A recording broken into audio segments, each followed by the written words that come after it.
la frontera entre Costa Rica y Panamá. Aquí vamos a hablar de cómo los límites de Costa Rica fueron definidos por potencias extranjeras y por eso vamos a empezar a hablar con la República de Panamá. Y para empezar a hablar de esto, vamos a hablar de que ocurre como en muchos lugares y muchos países y casi toda la historia que vemos son escritas por los estados nacionales y por lo tanto la historia de los panameños es parcializada y la de los ticos también es parcializada, claro que sí. Aquí trato dentro de lo posible ser lo más neutral que pueda, pero bueno, no es tan fácil. Y antes de eso quiero dejar claro algo, los límites están establecidos y Costa Rica y Panamá no tienen ningún litigio y todo esto son con fines históricos, es decir, por favor aquí nada de que Cocas del Toro era de Costa Rica y que el Coto era panameño, porque no, aquí no hay ningún litigio. Vamos a empezar un poco con la historia colonial para poder empezar a hablar de qué es lo que ocurrió. Y antes de hablar de esto les voy a contar que ya me dediqué a investigar un poco sobre el programa de estudio de la República de Panamá en lo que es educación pública y también en el caso de Costa Rica que lo conozco bien como profesor de estudios sociales que soy y en el caso de Panamá que son ciencias sociales o hay una parte que se habla sobre la injerencia estadounidense donde se habla un poco de la guerra del Coto. Empecemos con la época colonial. Se parte que los límites a la época de la independencia se establecerían por los límites establecidos por el reino español. Lo que pasa acá es que sus límites no eran muy claros, es decir, gran parte del continente americano eran tierras completamente desconocidas y por lo tanto eran límites arbitrarios, extraños y límites que sobrepasaban cualquier lógica. Para ir al sur de Costa Rica y lo que sería la frontera con Panamá, lo que se establecía escritamente era que el límite iba desde lo que es la Punta Burica en una línea recta hasta la isla Escudo de Veraguas. Eso es lo que se decía en la época colonial.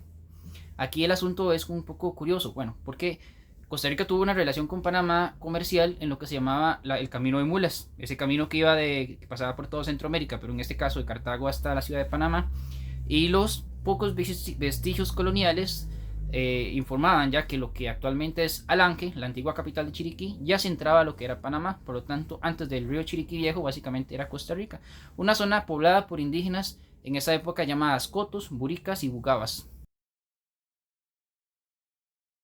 Bueno, pero esa es la versión costarricense. ¿Cuál será la verdadera? Porque Panamá tiene su propia versión. Y es que resulta que durante la época en que Panamá dependía de Perú y no era parte del Virreinato de Nueva Granada, Panamá era lo que se conocía como una audiencia, la audiencia de Panamá. Y había una región conocida como la provincia de Veraguas que estaba dividida en dos corregimientos. Básicamente era el corregimiento de Alange, que actualmente es Chiriquí, y el corregimiento de Santiago, que actualmente es Santiago de Veraguas. Y bueno, el asunto aquí es que algunos mapas dicen que este llegaba hasta lo que actualmente sería el Golfo Dulce. Pero, bueno, vamos a ver qué es lo oficial, porque en la historia panameña no se habla de algo muy interesante, que es el llamado corregimiento de Dui Mexicanos, que es lo que actualmente es Bocas del Toro y Talamanca, que era un corregimiento o alcaldía que era dependiente de Guatemala y luego cuando hubo una rebelión se pasó a formar parte directa de Cartago. Y eso en la historia panameña como que no. Hay que tener mucho cuidado porque los mapas coloniales a veces son creados en tiempos recientes bajo ideales de Estado. Es decir, que un mapa diga que es colonial no significa que realmente fuera así. Y hay muchos vacíos incluso dentro del mismo reino de Guatemala y lo que era antiguamente el virreinato de Perú y luego Nueva Granada. Bueno, pero vamos a ver que cuando llegaron las reformas borbónicas se crea el virreinato de Nueva Granada. Esas cosas van a cambiar un poquito. Principalmente van a cambiar porque en 1803 España decide que la costa caribeña de Centroamérica está abandonada por Guatemala, es decir, Guatemala como reino o capitanía está volcada hacia el Pacífico. Por lo tanto, dice que tal vez Nueva Granada pueda ser más efectivo en la conservación de la soberanía del Caribe. Recordemos que en esa época habían piratas que estaban acechando las costas, hubo guerras que invadían puertos y lugares en la costa caribeña. En la costa de Guatemala había muy poca este, presencia española. Y recordemos que en esa época entonces Bocas del Toro se consideraba un territorio perteneciente al reino de Guatemala y así lo estipulan los mapas y los escritos coloniales. Aquí no hay ningún tipo eh, de conflicto ni nada que dudar. Pero bueno, en el año 1803, en unos cuantos años, en 1806, la corona española decide echar atrás esta cédula real y devuelve, o sea, revierte esa decisión, dándole paso a que Guatemala recupere los territorios caribeños. Pero que hay algo muy interesante, es que hay que entender que entonces, cuando se logra la independencia, Nueva Granada, que actualmente es Colombia, decide que sus territorios son suyos por derecho. Recordemos que hoy en día, tanto Providencia como San Andrés, que es parte de la macroregión de la Mosquitia y las islas relacionadas, es una pretensión colombiana por esta cédula real que hasta la fecha sigue siendo colombiana y que hay conflictos también con la República de Nicaragua. Recordemos que a pesar de eso, hay que darle la razón en que la cédula real fue echada para atrás, por lo tanto no, esas pretensiones ya no eran correctas.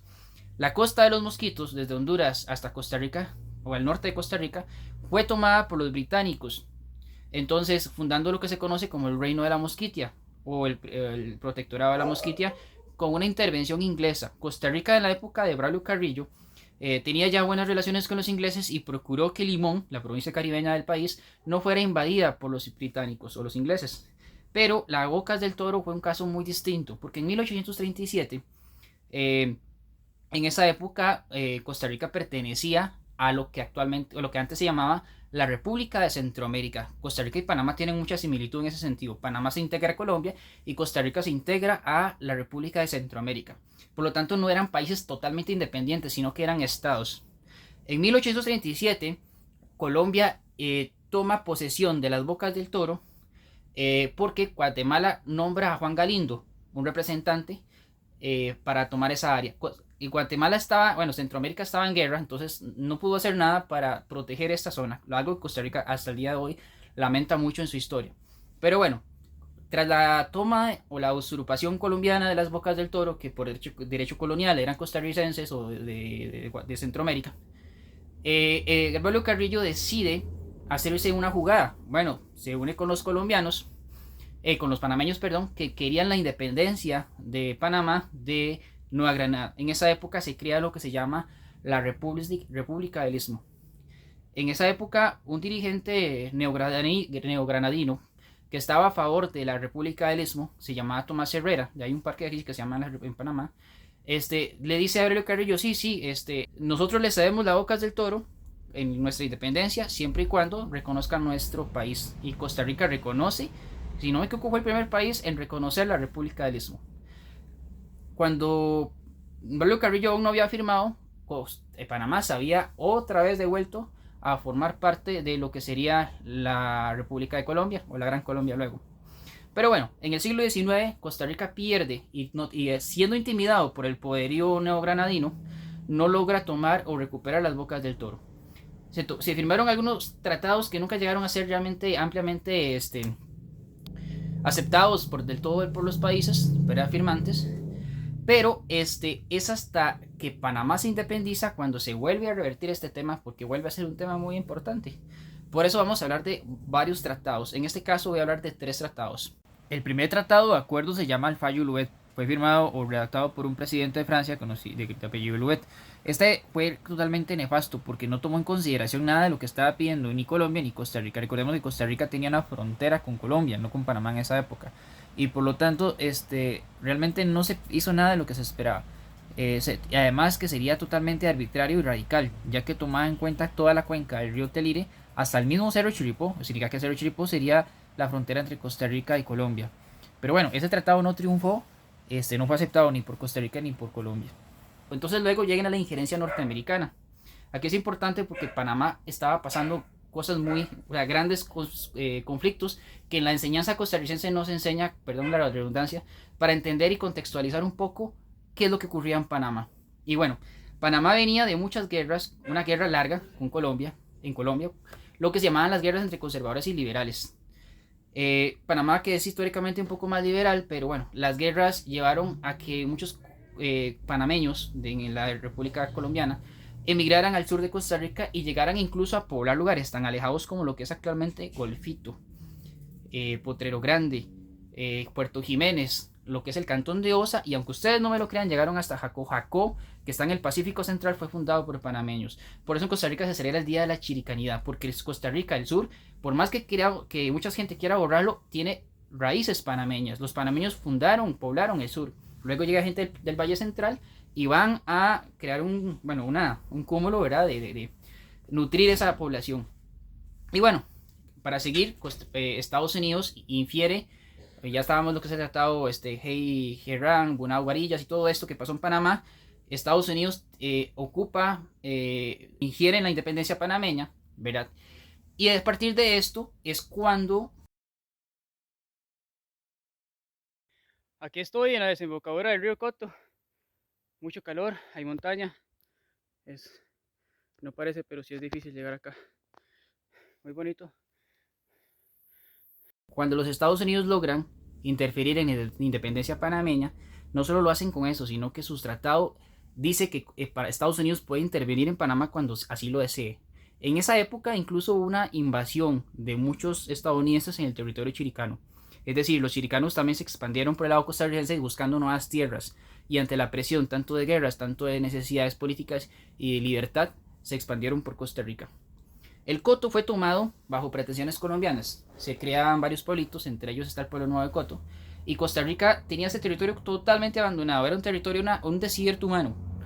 Hasta que tras unas visitas al sur se dieron cuenta que habían panameños y habían policías panameños en esa época y en ese lugar y dijeron, no, aquí hay que hacer algo, ¿verdad? Y es cuando después de un conflicto militar y civil en Costa Rica, conocido como la Revolución de Zapá, Costa Rica, en manos de Julio Acosta, decide hacer una invasión, porque ya sabemos que es un territorio en litigio, no sabemos si realmente fue Panamá, Costa Rica, pero bajo lo que entendemos, Costa Rica se basa en su derecho colonial y su derecho histórico, que ese territorio siempre ha sido costarricense, mientras en el caso panameño simplemente una pretensión heredada por la República de Colombia. Bien, ahí inicia la guerra del Coto. Hay que entender entonces que Panamá pierde las Bocas del Toro en ese momento porque Costa Rica gana en el norte, Costa Rica invade las Bocas del Toro y Panamá invade el sur y Panamá toma posesión del Coto de nuevo y logra derrotar al ejército costarricense en el sur. Por eso es una derrota media. Costicos ganan el norte y panameños ganan al sur. Pero aquí viene la injerencia estadounidense, porque las fronteras fueron definidas por los Estados Unidos. Bueno, esto es una divisoria de aguas entre las cuencas de los ríos Chiriquí Viejo y del río Cotobruz. Entonces, esto es lo que se usó para delimitar ambos límites. Se creó más o menos por ahí de 1900 entre Colombia y Costa Rica mediante un acuerdo, ¿verdad?, que nunca se llegó a ratificar. Se conoce como el fallo Luet y luego ratificado hasta el tratado de Chandy Fernández Hines. Entonces, hay que tener claro que Costa Rica tuvo muchas disputas por esta frontera, pero uno de los límites más conciliadores fueron el Cerro Pando, la última montaña actica en la cordillera de Talamanca. Muy interesante. La idea de utilizar este Cerro Pando como límite fue un tratado llamado Anderson-Porras, el cual fue el que se utilizó como referencia. Sin embargo, no fue ratificado. Hito Cerro Pando, aquí estamos entre Costa Rica y Panamá, en las provincias de Punta Arenas, Chiriquí y Bocas del Toro. Aquí donde Estados Unidos dice no, eso no es panameño, esto no es tico. Aquí es exactamente lo que habíamos acordado en el fallo White. Y este fallo es que no lo he hablado. Voy a hablar un toquecito del fallo White. El fallo White inicia con un tratado conocido como línea Anderson-Porras. Que esta línea, por cierto, yo la leí en un libro de un intelectual suizo que radicó en Costa Rica y en Venezuela llamado Henry Pittier, que él ya había dicho que lo más correcto en esta frontera era utilizar las divisorias de aguas de los ríos Coto y Chiriquí Viejo. Decía Pittier, ya hace más de 30 años atrás de este conflicto, que donde los ríos se fueran para el Golfo Dulce será Costa Rica y donde se iban para el Charco Azul sería Panamá. Y así actualmente es así, ¿verdad? La línea Anderson-Porras designa con mojones desde Punta Urica hasta el Cerro Pando cuál es la divisoria de aguas. Para acá, ¿verdad? Y esto es Panamá y esto es Costa Rica. En este momento estoy en Punta Mangle, ya bastante cerca del Mojón 1. Este es el punto más austral de Costa Rica continental, solo por detrás de la isla del Coco, que es una isla. Y acá se puede observar la isla Urica, ya en la República de Panamá. Por fin llegó tras esquivar las puntas rocosas, el Finisterre de Costa Rica, línea Anderson-Porras que divide Costa Rica con Panamá.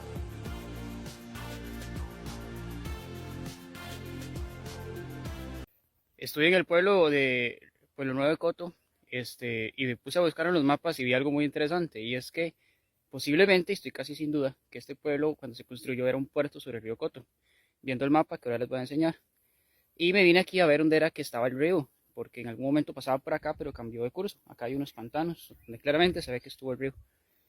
Y pues casualmente me encontré la tumba, fosa común, de las personas que murieron durante la guerra del Coto, que fue la guerra que enfrentó Costa Rica contra Panamá por esta tierra, que actualmente es costarricense.